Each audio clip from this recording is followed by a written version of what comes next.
few years ago, I was driving home from college late at night. It was one of those long highway drives where the road stretches on forever, and every mile starts to look the same. I had been driving for about 3 hours when I realized I needed to stop somewhere to use the bathroom. The next highway rest stop appeared about 10 minutes later. It was nearly midnight when I pulled in. The parking lot was huge but almost completely empty. There were maybe 3 other cars scattered far apart from each other, their headlights off, sitting in silence under dim yellow lamps. The building itself looked old. Just a square concrete structure sitting in the middle of the lot, surrounded by darkness on all sides. I remember thinking how strange it felt that such a big rest stop could feel so deserted. Still, I didn't think much of it at the time. I locked my car and walked toward the entrance. The automatic doors slid open with a mechanical groan, and the sound echoed inside the building. The fluorescent lights above buzzed faintly, flickering every few seconds. Inside, the place smelled strongly of bleach, but underneath that was something else. Something damp and sour, like a wet basement that hadn't been aired out in years. I headed straight for the bathroom. The moment I stepped inside, the echo changed.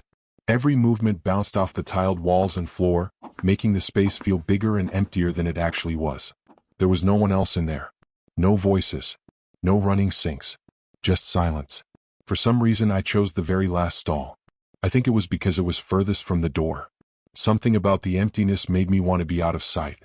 I locked the stall and sat down. For a moment, everything was quiet again.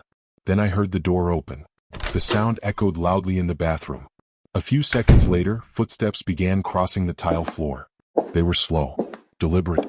Not the kind of footsteps someone makes when they're just walking normally. These were heavier, spaced apart, like the person was taking their time. I assumed someone else had come in to use the bathroom. But instead of heading to a urinal or another stall, the footsteps kept coming closer and closer, until they stopped directly outside mine. I could see the faint shadow of someone standing there under the stall door. They weren't moving, just standing there. Then there was a knock. It was soft, almost polite, like someone gently tapping to see if the stall was occupied. I cleared my throat and said, "Someone's in here." The words sounded strange echoing in that empty room. The shadow didn't move. No footsteps walked away. Just silence. At first, I thought maybe the person didn't hear me. But something about the stillness outside the stall started making my chest feel tight. About a minute passed. Then there was another knock. This one was louder, harder. My heart started beating faster. I looked down again and the shadow was still there, shifting slightly like whoever it was had leaned closer to the door. I said, "Hey, I'm using it." Again, no response. The air in the stall suddenly felt heavier. The smell of dampness seemed stronger now, mixed with something metallic that I couldn't quite place. I realized I was holding my breath without noticing. Another minute passed. Then suddenly, bang, the door shook violently. Whoever was outside had slammed their fist against it. I jumped to my feet instantly. Before I could even react, the knocking turned into pounding. Hard, aggressive blows against the stall door that made the metal rattle. The entire stall was shaking. My heart was pounding so hard it felt like it might explode. I grabbed the latch and shoved the door open. And the second it swung wide, the bathroom was completely empty. No one at the sinks. No one at the urinals. No one standing outside the stall. Just rows of empty tile and the buzzing fluorescent lights above. The main door to the bathroom was still closed. No footsteps. No movement. Just the echo of my own breathing filling the room. I stood there for a few seconds trying to process what had just happened, but the longer I stayed, the worse the feeling got. It felt like I wasn't alone. Like something was still in there, watching me. I didn't even bother washing my hands. I just walked out as fast as I could, trying not to look back toward the bathroom door. Once outside, the cold night air hit my face and I practically jogged across the parking lot to my car. I unlocked it, got in, and immediately started the engine. As I pulled out of the rest stop, something made me glance back at the building through my rearview mirror. And for a second, I wish I hadn't. Because in one of the windows of the rest stop building, I swear I saw a figure standing there. Completely still. Just watching. Watching as I drove away. This happened to me about 2 years ago at a shopping mall not too far from where I live. It's a pretty normal mall, the kind with a food court, clothing stores, and a movie theater. Nothing about it ever felt creepy to me before that day. It was a Saturday afternoon, which meant the place was packed. Families everywhere, kids running around, people talking loudly, music playing from the stores. After about an hour of walking around with my friend, I told her I needed to use the bathroom. She decided to wait outside the store we were in while I went down the hall to the public restrooms.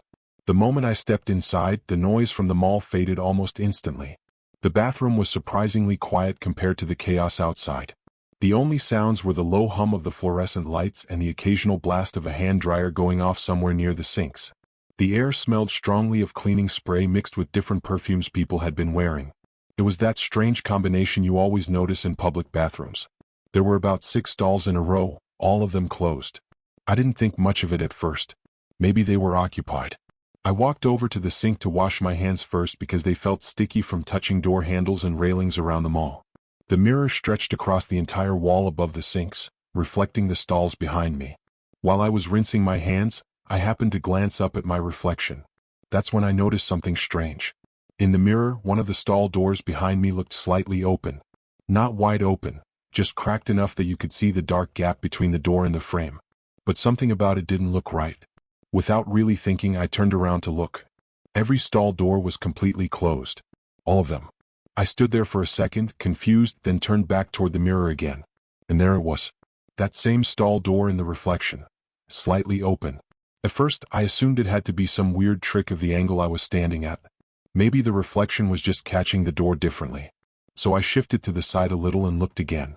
The door in the reflection slowly creaked open a little more. My stomach dropped. I froze, staring into the mirror. The stall door in the reflection kept moving. Not fast. Just slowly, like someone on the other side was gently pushing it open. I turned around again immediately. Nothing. Every stall door was still closed. Completely still. The bathroom was silent. I could actually hear my own breathing at that point. For some reason, instead of leaving, I stepped closer to the mirror again. I don't know why I did that. Curiosity maybe. Or maybe I was trying to prove to myself it was just some kind of reflection glitch. But when I looked back into the mirror, the stall door in the reflection was now halfway open. And that's when I saw it. A hand slowly wrapped around the edge of the stall door. It looked pale, almost gray under the fluorescent lighting. The fingers were long and thin, gripping the door like someone was peeking out from inside. The second I saw it, my entire body locked up. My breath caught in my throat. Without thinking, I spun around as fast as I could. Every stall door was still closed. No movement. No feet under the doors. No sound. Just silence. The smell in the bathroom suddenly changed too. The strong perfume scent that had been in the air now smelled sour, like old flowers that had started rotting. My skin prickled all over. I slowly turned back toward the mirror one more time. The hand was gone. But now the stall door in the reflection was completely open. Wide open. I didn't stay another second. I grabbed my bag and walked out of that bathroom as fast as I could without running. Right as I pushed the door open, a woman was walking in and I nearly bumped into her. She gave me a confused look, probably because I must have looked completely pale. My friend asked me what took so long when I got back to the store, but I just told her the bathroom was crowded. I didn't tell anyone what happened that day. But I do know one thing. I've been back to that mall a few times since then. And every single time I go there, I make sure I never use that bathroom again. It was spring break and my girlfriend had decided to come spend it with me. I was still in college at the time, and we hadn't seen each other in a while because we went to schools in different states. So the plan was simple. She would fly in, stay with me for a few days, and we'd just relax, maybe take a small road trip somewhere nearby. A few days into the break, we decided to drive to a small lake town about 3 hours away. Nothing fancy, just somewhere quiet where we could spend the day, walk around, and get away from campus for a bit. The drive there was normal. We had music playing, windows cracked open, talking about random things the whole time. Eventually the sun started going down, and by the time we were heading back, it was already dark. About halfway through the drive, I realized I needed to stop at a bathroom pretty badly. The highway we were on didn't have many rest areas, but eventually we passed a small gas station sitting off the side of the road. It looked old. Not abandoned or anything, just one of those places that clearly hadn't been renovated in a long time. There was only one other car parked near the pumps. I pulled in, told my girlfriend I'd be right back, and headed toward the small building attached to the station. Inside, the store itself was quiet.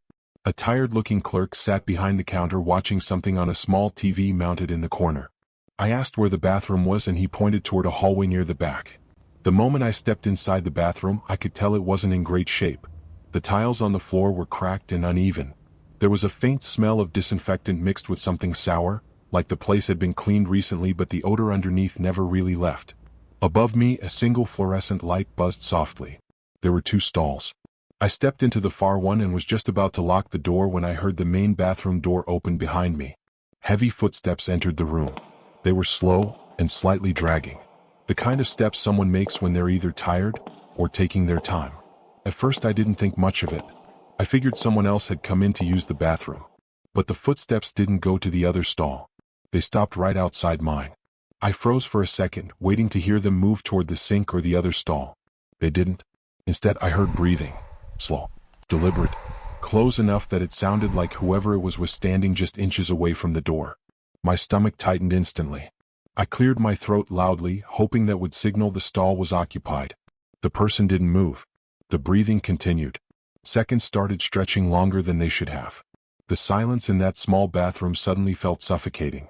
Then a smell drifted under the stall door. Cigarette smoke. Whoever was standing there had just lit one. I heard the faint click of a lighter echo in the tiled room. The smell of smoke mixed with a sour disinfectant smell, making the air feel thick and unpleasant. At that point I said quietly, "Occupied." Still nothing. No footsteps. No reply. Just breathing. My heart started beating faster. Then suddenly the stall handle rattled. Art. The person outside had grabbed it and tried to force it open. I immediately pushed my foot against the bottom of the door to brace it. The handle shook again. This time more aggressively. My mind started racing. I didn't know if this guy was drunk, high, or just trying to mess with me, but the way he was standing there in silence felt wrong. So I raised my voice and said, "Hey, stop. I'm in here." The handle stopped moving. But the person still didn't walk away. That's when I shouted, "If you don't leave, I'm calling the clerk." For a few seconds nothing happened. Then I finally heard the footsteps move away from the stall. Slow. Dragging. They crossed the bathroom floor and the door creaked open. Then it shut again. I stayed in the stall for another minute or two just listening. The bathroom was completely silent now. Eventually I stepped out. The room was empty. Both stalls were open. No one at the sink. No cigarette on the floor. Nothing. I washed my hands quickly and headed back outside. As I stepped out of the building and started walking toward my car, something caught my attention near the side wall of the gas station. There was a man standing there, leaning against the brick, smoking a cigarette. He was watching me. He didn't say anything, didn't move, just stared. The moment I made eye contact with him, I felt a chill run through me. I walked straight to my car, got inside, and locked the doors immediately. My girlfriend asked why I looked so tense, but I just told her the bathroom was disgusting and started the car. As we drove away, I checked the mirror. The man was still standing there, watching the car leave, and the entire rest of that drive home. I couldn't stop thinking about one thing. If that stall door hadn't been locked, I don't know what that guy would have done.